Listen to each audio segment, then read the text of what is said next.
얘들아 안녕. 자, 이번 시간은 4강입니다. 대망의 여러분들이 그렇게 힘들어하는 삼국시대를 한번 다시 정리해 보려고 합니다.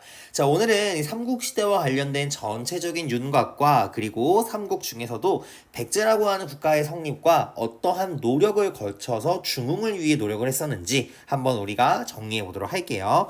자, 먼저 4강의 키워드부터 보도록 하겠습니다. 네, 이 왕들 딱 여러분들이 초성만 봤을 때도 그렇지, 이거 몇 세기 때 왕이지, 몇 세기 때 왕이지, 이 사람 어떤 업적이지, 이게 떠올라야 하는데 지금 그렇게 될 수 있는 사람은 없을 것 같으니까 한번 정리해 볼게요. 첫 번째, 이 사람은 이 말로 설명 다 할 수 있을 것 같아요. 4세기 때 활약했던 백제 왕이었었고요. 4세기 백제의 전성기를 장식했던 국왕이었습니다. 근, 초, 고, 왕이라는 인물이었고요. 이번은요. 웅진 시대 때 백제 왕이었었는데 웅진 시대 때 생각보다 조금 많이 국가의 혼란이 정비된 상황에서 벽돌 무덤도 만들기도 했었고요. 지방의 왕족들을 파견해서 이 귀족들을 감시하기도 하는 20의 담로를 설치하게 됐었습니다. 우리 이 사람 바로 무령왕이라는 인물이었죠. 6세기 때 인물이었어요. 자, 그리고 3번 백제의 중흥을 위해 노력했던 인물이었었고요. 우리 중요하게 기억해야 하는 사람이었죠. 이 사람이 진흥왕한테 배신당해가지고 한강을 빼앗겼던 거 아니야. 관산성에서 패배해가지고 이 왕이 누구죠? 성왕이라는 인물입니다. 이 인물 6세기 때 백제의 중흥을 위해 노력했었던 국왕이다라고 보시면 됩니다. 자, 그러면 우리 삼국시대의 전체적인 흐름들 한번 정리해보고 시작해보도록 할게요. 자, 먼저 선생님이 삼국에서 가장 중요한 거는 전성기를 누가 차지하고 있는지를 파악해야 한다고 했었는데 전성기란 곧 한강 유역을 누가 갖고 있는지를 보고 어떠한 과정에 걸쳐서 수도들이 이동했는지를 봐야 돼요. 그러한 측면에서 제일 좀 편한 나라는 신라죠, 여러분들. 신라는 수도가 계속 어디였습니까? 신라는 경주가 계속 수도였기 때문에 신라는 별로 어렵지 않은데 백제와 고구려가 조금 많이 변했습니다. 먼저 가장 삼국 중에 금수저 국가가 어디라고 했었지 얘들아? 백제였어. 백제가 4세기 제일 먼저 전성기를 차지합니다. 왜냐? 위례성이라고 하는 서울 지역을 중심으로 성립되었기 때문이었었지. 근데 어떠한 문제로 인해서 충청도인 공주 지역으로 백제가 서울을 버리고 도망을 가야 했어. 그러면 논리적으로 생각을 해볼 때 좋은 데를 왜 버리고 내려가지? 이유는 누군가가 위에서 내려오니까 서울을 빼앗기고 내려서 도망갔다고 생각할 수밖에 없는 거잖아. 그러고 보니 백제의 전성기 다음에 이어오는 게 고구려였었네. 그러고 고구려의 방향을 보니까 졸본은 얘들아 우리나라가 이렇게 있고 이렇게 만주 지역이 있으면 위에서 국내성, 그리고 평양성, 그러고 한강을 향해 계속 고구려가 내려오는 거야. 그러면 위에서 고구려가 내려오니까 백제는 이렇게 도망가는 모습이라고 볼 수가 있는 거겠죠. 백제 같은 경우에는 이후 웅진과 사비로 수도를 옮겼고요. 고구려는 평양천도를 한 이후에 결국 전성기를 얻다. 이렇게 우리가 같이 공부를 했을 겁니다. 특히나 이 평양성으로 수도를 천도했던 국왕이 중요했지. 장수왕이라고 하는 인물 잘 기억하셔야겠죠. 자, 그런데 이 신라가 맨 마지막에 전성기를 이끌고 있을 때 신라를 견제하기 위해서 백제와 고구려가 손을 잡자 신라는 나 혼자 외로워. 그러니까 나는 바다 건너에 있는 당나라와 동맹을 맺어서 이러한 위기를 극복하겠어 라고 하는 나당동맹을 체결을 합니다. 선생님이 나당동맹 체결한 인물 김춘추라고 했었고요. 이 나당동맹이 결국 백제의 당시 수도였던 사비성을 함락시켜서 백제를 멸망시키고 중간에 부흥운동도 있었고 고구려를 멸망시키고 평양성도 함락을 시켰고 중간에 부흥운동이 있었지만 실패했고 결과적으로는 신라가 나당전쟁에 승리함에 따라 삼국통일을 했었다 라고 하는 우리 전체의 흐름들을 같이 정리한다고 보시면 되겠습니다. 그러면 본격적인 내용 보도록 할게요. 선생님 아직 본격적이 아니었나요? 네, 이것도 본격적이 아닌데 한번 볼게요. 1번 제목 보니까 중앙집권 국가로의 길이라고 써 있어요. 자, 우리 지난 시간에 국가체제를 공부했었는데 부여나 고구려는 이러한 연맹왕국의 형태를 띠고 있었다라고 설명을 했었죠. 왕이 존재하고 이 왕과 힘이 비슷한 사람들이 여러 묶여있는 단계, 이걸 우리 연맹왕국이라고 했었는데 대표적으로 부만 쓸게요. 고구려가 이와 같은 국가에 해당했다라고 설명을 했었지. 근데 문제는 연맹왕국 단계에서는 왕의 힘이 약해요. 그러니까 왕의 힘을 강화하고 싶으면 이렇게 왕이 최고 정점으로 위로 올라오고 왕보다 아래에 있는 사람들은 왕보다 밑에 있는 신분으로 내려가야 되겠죠. 그래서 기존에 있었던 군장 세력들의 왕에 제압을 하고 이들을 귀족으로 내리게 되면서 만들어진 체제를 우리는 중앙집권 국가 또는 고대 국가라고 표현을 합니다. 자, 그러면 도대체 중앙집권 국가가 만들어지려면 어떻게 돼야 하느냐? 몇 가지의 법칙이 있습니다. 수학 문제처럼. 첫 번째, 강력한 왕권이 있어야 돼. 왜? 고대 국가는 지금 제일 최정점에 누가 있어야 하니까 왕이 있어야 돼. 그 왕이 무서운지를 알아야 될 거 아니야. 예를 들어 얘들아, 반에서 선생님이 예를 들어 너네한테 이렇게 해 라고 하는데 너네가 잘 말을 안 들어. 그럼 어떻게 하냐면 학급에 규칙을 정하는 거지. 지각을 너무 많이 해. 그러면 이제부터 8시 55분까지 안 앉아 있으면 맨날 청소시킬 거야. 이제 2반처럼 은지세처럼 이런 식으로 뭔가 규칙이나 법이 있어야 될 거 아니야. 그래서 강력한 왕권을 수립하고 통치의 기틀을 마련하기 위해 율령이라고 하는 법을 반포하기도 했었고요. 또 왕을 중심으로 하는 신분질서를 만들기 위해서 왕보다 아래에 있는 사람들의 급을 나누기 시작해요. 관리들의 등급을 매기고요. 이에 따라 관리들이 입어야 하는 옷 색깔도 정하는 관등제와 관복제를 실시하기도 했습니다. 또한 사상을 통제해서 왕권 강화에 도움을 줄 수 있는 사상들을 수용을 했었죠. 불교를 공인하기도 했었고요. 그리고 왕에 대한 충성을 강조하는 유학교육을 장려하기도 하는 모습이 나타나고 있었습니다. 자, 그리고 또한 적극적인 대외 활동을 통해서 영토도 확장을 해야 했었죠. 특히나 어디를 얻기 위해서? 맞아, 한강 유역을 얻기 위한 다툼을 벌이고 있었던 시기이기도 했었습니다. 특히나 이렇게 한강유역이 필요했던 이유는 중국과의 교역이 유리하기 때문이었었고 또 비옥한 토양이라는 경제와 외교적인 측면의 중요한 이 지리적인 이점을 갖고 있어서 한강유역을 둘러싼 다툼이 있었다라고 설명했었죠. 자, 그리고 이제 밑에 보시면 중앙집권 국가로 발전한 국가의 특징들이 쭉 글이 있는데 수업 시간이 이건 했으니까 질문에 대한 답을 내려볼게요. 자리에 나타나는 고구려 백제 신라의 공통적 모습은 우리가 방금 공부했던 요 내용이 그대로 이 부분의 답이라고 생각하시면 됩니다. 율령도 반포했고 관등이나 관복이나 불교, 유학 이러한 모든 내용들이 중앙집권 국가에 나타나는 공통적인 특징이다 라고 보시면 되겠죠. 자, 밑에 보시면 삼국의 체제 정비 부분이 있는데요. 중요한 부분만 보고 넘어갈게요. 고구려에서는 제가회의라고 하는 귀족회의 기구 있었다라고 설명했던 거 기억나시죠, 여러분들? 그 다음에 신라에서는 왕호변천 과정이 있었는데 마립간이라는 칭호를 쓰다가 이후에 왕으로 넘어가게 되었었다. 복습해볼까? 마립간이라는 대군장이라는 칭호는 내무랑이라고 하는 인물이기 때 그리고 왕으로 신라에서 왕호를 붙였던 시기는 지증왕 시기구나 라고 기억하시면 되겠습니다. 선생님 그러면 나머지는 기억하지 않아도 괜찮나요? 네, 나머지는 여러분들 외울 거 많으니까 쌤이 형광펜 쳐놓은 요 정도 내용들 기억만 해주셔도 좋을 것 같아요. 자, 그러면 우리 이제 본격적으로 백제와 관련된 내용들 한번 정리해 보도록 하겠습니다. 자, 먼저 백제라고 하는 국가의 특징을 한번 정리해보면 백제는 얘들아 부여라고 하는 국가에 대한 강력한 계승의식을 갖고 있는 나라예요. 애초에 백제 자체가 고구려에서 떨어져 나왔던 온조 집단에 의해서 만들어진 나라이기도 했었고 이 온조라고 하는 인물은 또 주몽의 피가 흐르고 있는데 주몽은 또 부여에서 떨어져 나온 집단이잖아. 그래서 이 백제는 부여와 고구려와 같은 조상을 공유한다라고 생각을 하면 돼. 그래서 선생님 얘들아 이 부여라고 하는 이름 우리나라에서 볼 수 있어 없어? 있어. 얘들아 우리 지도에 봤을 때 부여는 쌤이 만주에 있다고 했잖아. 근데 우리나라에 부여 있어 없어? 충청도에 부여군이 있어요 여러분들.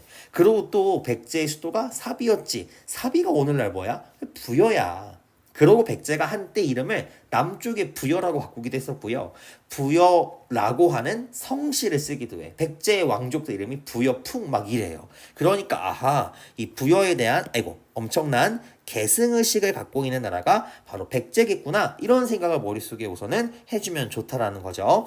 그래서 이 부여와 고구려의 유의민들이 밑줄 한번 쳐보자. 한강 유역의 세력과 결합하게 되면서 만든 나라, 이게 바로 백제입니다. 그러니까 처음부터 한강 유역에 정착했으니 상당히 금수저를 물고 태어났다고 평가해 볼 수가 있겠죠. 자, 그래서 우리 왕들 한번 정리해 볼 건데요. 먼저 이 중앙집권 국가의 기틀을 마련했다라고 평가받는 왕이 있습니다. 이 고이왕인데, 고이왕 시기 때 중앙집권 국가의 기틀, 중앙집권 국가의 기초, 그렇다면 왕권이 엄청 강해야 하는데 왕권이 강하려면 스님이 어떻게 한다 했었지? 왕을 중심으로 하는 신분질서를 만들어야지. 그러니까 관등제와 관복제를 마련하는 모습이 보이죠. 국왕 중심의 질서를 세우고요. 또 이 시기 때 완벽하게 한강 유역 일대를 점령하게 됩니다. 그러니까 백제의 지금 그래프가 어떻지 얘들아? 쭉쭉쭉쭉쭉쭉 상승세를 펼치고 있는 거 보여? 그러고 이 정점을 찍었던 시기, 제일 높아. 우리 이 시기를 전성기라고 하고, 이와 같은 백제의 전성기를 이끌었던 국왕이 근초고왕이라는 인물이었습니다. 먼저 근초고왕 시기 때 전성기일 수밖에 없었던 이유는 영토 확장을 상당히 많이 하기 시작을 해요. 대표적으로 사만 중에서도 마한이라고 하는 국가를 복속을 시켰고요. 또 하나 백제 위에 있었던 고구려를 공격해서 당시 고구려의 왕이었던 고국 원왕을 전사시키는 결과까지 얻기도 합니다. 그래서 이 근초고왕 시기 때 중요한 특징 중에 하나는 별표 고구려를 공격해서 고구려의 평양성을 함락하기도 했었다라고 하는 점 머릿속에 기억해 두시면 좋겠죠. 그리고 중국의 동진이나 외와 활발한 교류를 하기도 했었습니다. 그러니까 영토 확장도 하고 정복 활동도 많이 했었고 외국과의 교류도 활발했었으니까 이 시기 때 상당히 백제가 잘 나가고 있었던 상황이었겠네. 그치? 근데 문제가 있었어 얘들아. 어떤 문제가 있었냐면 5세기 때의 상황인데 백제가 4세기 때까지만 해도 잘 나가지만 5세기가 되면서부터 이제 상황이 역전되기 시작해요. 5세기 때부터는 고구려가 권력을 갖기 시작하면서 고구려가 영토 확장을 하고 자꾸 백제 쪽으로 내려오는 모습이 나타나게 돼. 그러니까 봐봐. 고구려가 이렇게 내려와. 그럼 고구려 아래에 지금 백제하고 신라가 있는 상황이거든? 그럼 약한 친구들끼리 어떻게 해야 돼? 힘을 합쳐야 되겠지. 그 과정에서 만들어진 동맹을 백제와 신라의 동맹이라고 해서 나제동맹이라고 하고요. 계로왕 시기 때는 고구려가 너무나 힘드니까 바다 건너에 있었던 북이라고 하는 중국 왕조에게 헬프미까지 쳐요. 우리 도와줘. 우리 고구려를 협공해가지고 고구려 혼쭐을 내주자. 근데 북이는 또 고구려와 친한 외교 관계를 맺고 있기 때문에 계로왕의 요청을 받아들이지 않아요. 근데 문제는 고구려가 이 국서를 알아쳐버린 거야. 아니 백제 이놈의 새끼가 계로왕 이놈의 새끼가 북이한테 고구려를 협공하자고 해? 우리가 한번 매운맛을 미리 보여줘야 되겠네. 그래서 결국 이 계로왕이 북이에 요청했던 고구려를 협공하자라고 했더니 국서가 고구려를 자극하게 되고 이러한 고구려에 대한 자극으로 결국 고구려가 백제를 공격하게 됩니다. 이 결과 백제가 그동안 유지하고 있었던 한성이 함락당하게 되면서 더 이상 서울에 백제가 있지 못할 거 아니야? 그러니까 부랴부랴 도망쳐서 문주왕 시기 때에 웅진이라고 하는 곳, 오늘날 공주라고 하는 곳으로 수도를 옮기는 상황이 발생하게 되었던 거죠. 그러면 결과적으로 정리를 해보면 4세기 때까지만 해도 누구의 전성기였었고 백제가 아주 잘 나가는 퍼스트 전성기 시기였었는데 5세기가 되니까 꺾이네요. 누가 전성기였던 시기로 바뀌는 거야? 고구려가 전성기였던 시기로 바뀌게 되었구나. 이렇게 머릿속에 기억하시면 되겠죠. 자, 그리고 6세기 시기 때는 백제 나름대로도 이 고구려에게 벗어나기 위해서 신라 왕씨라고 혼인관계를 맺어서 고구려에 대항하는 모습도 보이고 있었습니다. 자, 그러고 이제 무령왕 시기 때 웅진으로 수로 옮긴 다음에 백제가 안정을 찾게 되니까 무령왕 때 중흥을 위해 노력하게 됩니다. 먼저 지방을 통제하려고 해요. 우선은 백제 봐봐 얘들아. 계로왕 같은 경우에는 지금 고구려가 쳐들어오는 과정에 사망을 했거든. 그래서 왕이 기존의 수도였던 한성을 버리고 웅진으로 도망가기까지 한 상황이었었어. 근데 백제는 우리 중앙 집권 국가라고 했었지. 왕이 절대 권력을 가져야 하는데 지금 왕이 체면이 안 서. 왜? 고구려한테 지고 한강도 뺏기고 왕은 죽고 왕은 도망가고 이러한 상황이니까 당시 귀족들에서도 왕을 우습게 보는 경향들이 있었던 거지. 그래서 무령왕 시기 때 이러한 지방의 귀족들에 대한 통제를 강화하기 위해서 지방에 22곳에 담로를 설치해서 왕족들을 파견한 다음에 이 지방 귀족들을 감시하는 역할을 하게 되었습니다. 그리고 또 중국과도 활발하게 교류를 했었는데 이 교류를 보여주는 문화유산이 있어요. 바로 무령왕의 무덤인 무령왕릉이라고 하는 무덤이 있었죠. 근데 이 무령왕릉의 특징은 중국의 벽돌 무덤 양식을 하고 있다는 거 기억해 두시면 좋다라고 설명했었을 겁니다. 자, 그리고 무령왕 이후에 등장한 왕을 우리는 성왕이라고 하는데 별표 오늘의 메인 구강이죠. 여러분들 성왕 시기 때의 체제정비 과정을 좀 기억하셔야 돼요. 아까 선생님이 백제하면 부여에 대한 계승의식이 상당히 뚜렷하다고 했었잖아. 그거를 보여주는 것처럼 성왕 시기 때 국가의 이름을 남부여로 하기도 했었고요. 이때 수도를 사비로 천도하기도 합니다. 근데 얘들아, 이 사비가 오늘날 어느 지역이라고 했었지? 한자 쓸게. 현. 오늘날 이곳이 부여라고 하는 곳이에요. 그러니까 진짜 부여랑 관련이 많은 나라네. 자, 그런데 이 성왕 시기 때의 특징 중에 하나가, 자, 너네 논리적으로 생각을 해봐 얘들아. 4세기 때 전성기가 어디였어? 백제였지? 그럼 지금 백제가 어디를 갖고 있는 거야? 한강을 갖고 있는 상황이었어. 근데 5세기가 됐어 얘들아. 그럼 5세기 시작하자마자 고구려가 한강을 뺏어간 거야? 아니지. 백제가 갖고 있던 한강을 누가 뺏어간 거지? 맞아. 고구려가 뺏어간 거야. 자, 그럼 생각해봐. 6세기야. 그럼 6세기 때도 시작하자마자 6세기 전성기가 신라였으니까 신라가 한강을 가져가는 거야? 아니라고 얘들아. 우리 고구려가 이렇게 전성기였던 시기 때 고구려에 대항하기 위해 어떠한 과정이 있다고 했었냐면 백제와 신라가 연합했다고 했지. 이 상황이 6세기에도 그대로 가는 거야. 여전히 6세기 초반에도 고구려가 한강을 갖고 있자 이 고구려로부터 한강을 빼앗기 위해서 백제와 신라가 동맹을 맺어가지고 열심히 대립하는 상황이었었어. 그런데 이 과정에서 고구려가 패배해가지고 한강을 빼앗긴 거야. 근데 문제의 시작은 여기였어.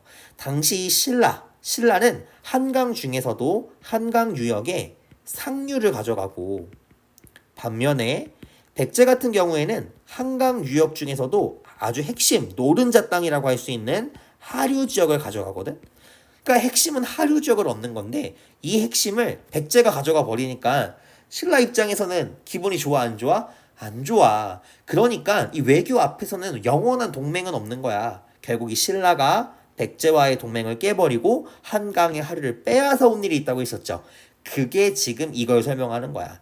6세기 때 백제와 신라가 연합한 나제 동맹이 고구려와 대립하는 상황이었었는데 고구려가 패배를 하자 한강 유역을 뺏어왔지. 그런데 신라의 어떤 왕 때? 진흥왕 시기 때 백제가 갖고 있는 한강이 더 탐나니까 나 백제 한강까지 빼앗아서 한강을 완전히 신라 걸로 만들래 라고 해버리고 이러한 상황 속에서 한강 하류를 지키려는 백제의 성왕과 신라의 진흥왕 사이에 전투가 벌어지게 됐었죠. 이 전투가 바로 무슨 전투? 관산성 전투고 이 전투에서 누가 진 거야? 성왕이 사망하게 되면서 결국 백제는 한강 유역을 완전히 누구에게 빼앗긴 거야? 신라에게 빼앗기게 되었던 거지. 그 결과 6세기 최종 전성기는 누구의 전성기? 신라의 전성기가 되었구나. 이러한 과정을 거쳐서 여러분들이 머릿속에 기억을 해 주셔야 합니다. 그럼 우리가 머릿속에 기억해야 되는 거, 아하, 6세기. 지금 몇 세기? 6세기 때 왕 누구? 성왕이었었다고. 오케이? 이렇게 세기까지 잘 기억해 두시면 좋겠죠. 자, 그럼 문제풀과 마무리 지어보도록 할게요. 1번 보겠습니다. 밑줄친 이왕의 업적이래요. 자, 먼저 우리 무덤에 대한 내용이 나와 있고요. 중국 남조의 양나라와 관련해서 문화규례에 힘썼대요. 그럼 뭐 얘기할 거 나왔네. 누구지 얘들아? 무령왕에 대한 설명이죠. 근데 우리 무령왕 하면 기억해야 되는 건 무령왕릉도 있지만 또 중요한 게 뭐가 있었지? 22 담로를 설치했다는 것도 중요하니까 잘 머릿속에 기억해 두세요. 자, 그 다음에 설명한 왕을 써보래요. 일시적으로 국가 이름을 남부여. 그 다음 두 번째 여기 별표. 신라랑 연합해서 한강 하류를 찾았으나 동맹을 깬 진흥왕이 다시 빼앗겼대.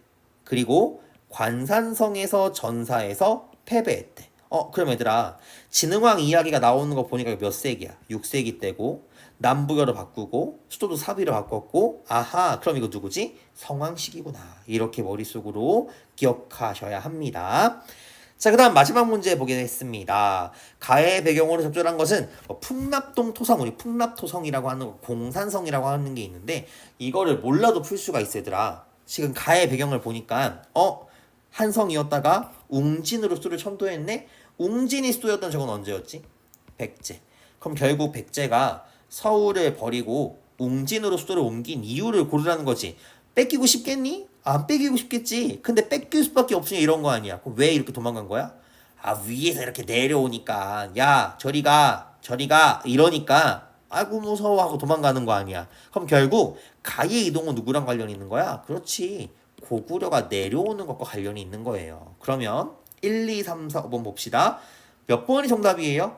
아, 그럼 선생님 누군지 모르겠어 이러면 안 되지. 고구려 왕이 누군지를 알아야 되겠지. 누가 고구려 왕이야? 장수왕이 고구려 왕이었었고, 얘들아 남진이라는 말 자체가 무슨 말이야? 남쪽으로 나아간다는 거잖아. 이게 바로 5세기 고구려에서 추진한 정책이었죠. 그러니까 정답은 2번 고르시면 되겠죠. 묘청이 천도를 주장했다. 묘청의 서경천도운동 고려시대였었고요. 흑치상지가 부흥운동 백제부흥운동이었었죠. 이성계가 위화도 회군을 단행했던 거는 1388년 고려 말이었고요. 을지문덕 장군은 고구려 사해수대첩에 나오는 인물이었었죠. 그쵸? 그러니까 정답은 몇 번? 2번 이렇게 고르시면 되겠습니다. 자, 이렇게 해서 백제와 관련된 내용들 오늘 같이 정리해봤었는데요. 결국에는 중요한 부분은 정해져 있습니다. 어디가 중요할 것 같아들아? 선생님 표시해볼게. 먼저 근초광 4세기 때 백제의 전성기 상황 머릿속에 잘 기억하고 계시고요. 그 다음 6세기 성왕 시기 때 일련의 과정들 어떻게 해서 백제가 한강유역을 신라에게 빼앗기게 되는지 이렇게 두 포인트를 잘 중심으로 암기해 두시면 시험에서 좋은 결과 있을 것 같아요. 자, 이렇게 해서 우리 백제 망월이 시작보도록 하고요. 다음 시간은 5강입니다. 아이고 숨가쁩니다. 고구려와 가야와 그리고 신라와 관련된 역사들 한번 정리해보는 시간 가져보도록 할게요. 제일 중요한 것이 뭐라고 했죠? 복습이라고 했죠? 복습 잘 하시고요. 다음 강의에서 만나도록 할게요. 고생 많으셨습니다. 다음 시간에 봐요. 제발. 빠이빠이.